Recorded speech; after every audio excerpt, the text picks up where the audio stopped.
Paper slip पर आए हुए सवालात के ये आखिरी सवाल है इस कड़ी का। आपने कहा है कि लिबास दूसरे मजहब की यकसानियत वाला न हो। आपने जो लिबास पहना है जो ईसाइयत की मुशाबहत वाला माना जाता है, ये क्या है? सवाल पूछने वाले ने अपना नाम नहीं लिखा। भाई ने सवाल पूछा है कि जो मैं लिबास पहना हूँ, कोट, टाई, शर्ट, पैंट, ये ईसाई मजहब की निशानी है, तो क्या जायज है? तकरीर में तो मैंने कहा कि वो लिबास जो दूसरे मजहब की निशानी है, हराम है। इस सवाल का जवाब मैं देना चाहता हूं।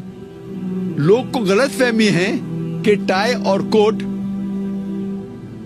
ईसाई मजहब की निशानी है। जब हम बाइबल पढ़ेंगे, बाइबल में कहीं भी नहीं लिखा है कि टाई ईसाई की निशानी है। ये गलत फहमी है लोगों में कि टाई क्रॉस की निशानी है। मैं जानता हूं कई मुसलमान सोचते हैं tie the sign of cross, ये टाई सलीब की निशानी है, इसलिए हराम है। अगर हम तहकीक करते हैं अकॉर्डिंग टू एनसाइक्लोपीडिया ब्रिटानिका, उसमें लिखा हुआ है ये टाई सबसे पहली बार पहना गया था in Bosnia to keep the garments on the body. ये बोस्निया का एक कल्चरल ड्रेस था, शुरू उधर like a bow tie started there. और बोस्निया में कौन लोग रहते? बोस्निया में मुसलमान रहते, वहां से शुरू हुआ और फिर फैला। ये टाई ईसाईयत की निशानी है ही नहीं। और एक रिसर्च किया गया था एक शख्स ने रियाद में, इसके ऊपर ही, उसे कहीं भी ये नहीं मिला कि टाई ईसाई की निशानी है। ये तो हमारे मुसलमान जो वेस्टर्न कल्चर के खिलाफ है, ये कहते ये टाई और कोट अगर आप कहते वेस्टर्न कल्चर, मुझे कोई एतराज नहीं, लेकिन ये कहना कि ईसाई की निशानी है बिल्कुल गलत है, बिल्कुल बेबुनियाद है। कहीं भी बाइबल में जिक्र नहीं। आप अब्रॉड जाएंगे तो हिंदू भी कोट टाई पहनता है, मुसलमान भी पहनता है, क्रिश्चियन भी पहनता है। ये हमें गलत फहमी है कुछ मुसलमानों को।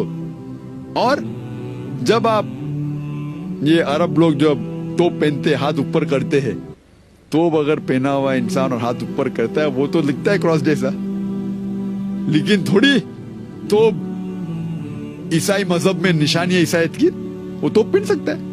लोग बोलते शर्ट मत पहनो, कुर्ता पहनो। कमीज अरबी लफ्ज है शर्ट के लिए। कमीज का जिक्र कुरान मजीद में कई जगह है।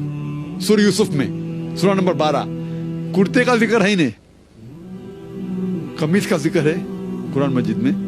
क्या है जानते, यूसुफ अलैहिस्सलाम भागते हैं और पीछे से शर्ट फट जाता है, उसका जिक्र है, कहानी है यूसुफ अलैहिस्सलाम की। कमीज कैसा था, हो सकता है ऐसा ना हो, बट कमीज का जिक्र है। तो लोग को गलत फहमी है कि शर्ट, कोट, टाई, आप कोई भी कल्चर को फॉलो कर सकते हैं अगर वो शरीयत के खिलाफ नहीं है। वो कल्चर अगर शरीयत के खिलाफ है तो आप फॉलो नहीं कर सकते। अगर ये वेस्टर्न कल्चर है, कोट पहनना शरीयत के खिलाफ है तो हराम है, शरीयत के खिलाफ नहीं तो मुबाह है।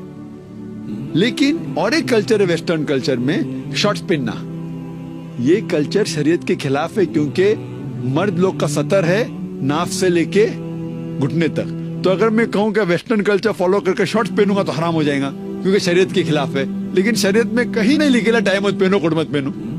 तो टाई और कोट पहनना मुबाह है। मैं ये नहीं कह रहा हूँ कि मुस्तहब है, मुस्तहब नहीं, फर्ज भी नहीं, मुस्तहब भी नहीं, मुबाह है। पहनने का है तो पहनो, मत पहनने का मत पहनो। अच्छा लगता है पहनो, नहीं लगता है छोड़ दो। मैं थोड़ी जबरदस्ती कर रहा हूँ। और मैं भी हमेशा नहीं कोट टाई पहनता हूँ, क्योंकि मैं सैटेलाइट पे आता हूँ और मुख्तलिफ मुमालिक में मेरे प्रोग्राम जाते हैं, और वेस्टर्न कंट्री में कोट टाई एक फॉर्मल ड्रेस है, तो और कई गैर मुस्लिम मुझे देखते हैं, इसीलिए मैं पहनता हूँ। ये इस्लाम में मुबाह है, आपको पसंद है तो पहनो, नहीं पसंद तो मत पहनो, लेकिन कहीं भी नहीं लिखा है कि हराम है। ये आपको गलत फहमी है। Hope this answers the question.